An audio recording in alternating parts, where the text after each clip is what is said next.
Assalamualaikum warahmatullahi wabarakatuh. Perkenalkan, nama saya Novinda Ayu Pratikasari, Prodi PGSD semester 5.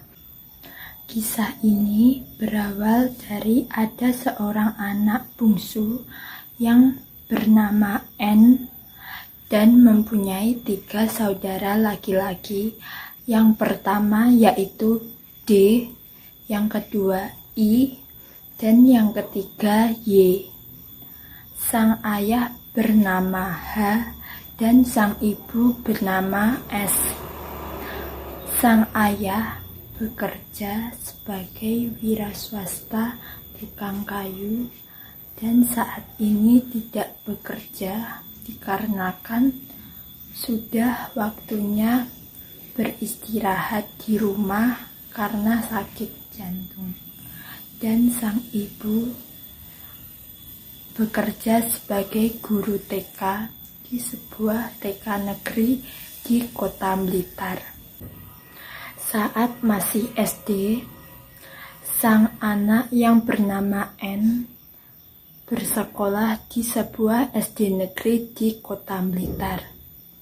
Saat itu, sang anak pernah dibully ringan, yaitu diolok-olok oleh teman-teman yang lain dengan menggunakan inisial kedua orang tuanya.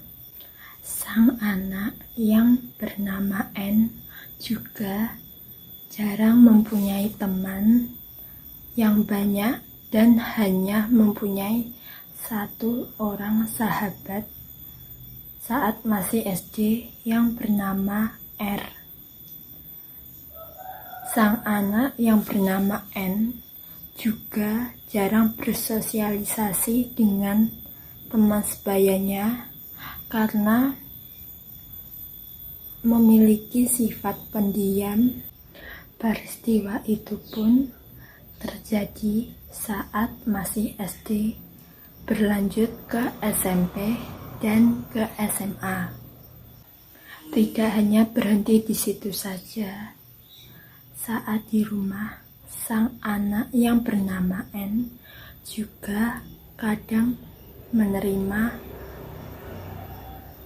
kemarahan atau sebuah bentakan dari sang ayah jika melakukan suatu kesalahan yang kecil ataupun agak besar. Sang anak yang bernama N kadang hanya bisa menangis dan menyembunyikan air matanya jika sudah tidak kuat jika menerima sebuah bentakan dari sang ayah.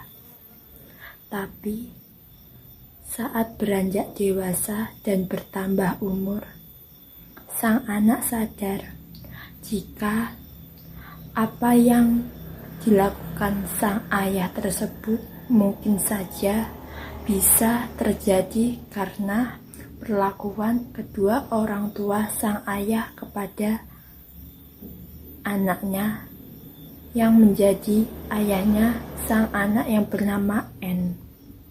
Kadang sang ayah yang bernama H juga pernah membandingkan sang anak yang bernama N dengan anak orang lain yang bisa lebih membanggakan kedua orang tuanya. Kembali lagi, sang anak yang bernama N mempunyai kakak laki-laki yang kedua yang bernama I. Kakak laki-laki tersebut berbeda dengan anak seusianya. Dalam keluarga tersebut, kakak yang pertama bernama D juga pernah mengalami pergaulan yang tidak baik di luar sana. Akan tetapi, alhamdulillah sekarang sudah bisa menjadi orang yang lebih baik lagi.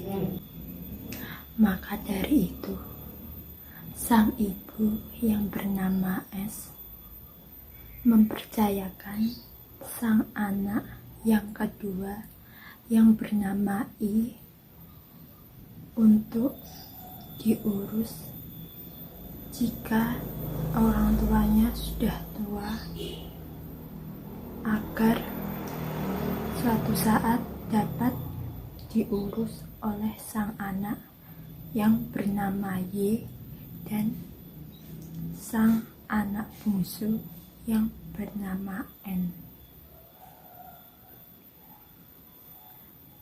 Karena suatu keterbatasan menjadikan sang anak yang bernama I suatu saat dititipkan pada sang anak yang bernama Y dan bernama N agar menjadi sebuah tanggung jawabnya jika nanti mempunyai sebuah keluarga.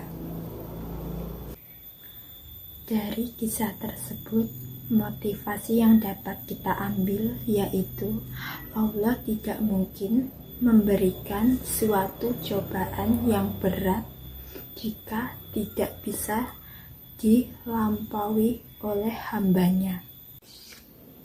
Akan tetapi kita sebagai manusia juga tidak bisa menghindar dari suatu cobaan yang sedang Allah berikan kepada kita agar kita suatu saat bisa menjadi manusia yang kuat dan lebih baik lagi.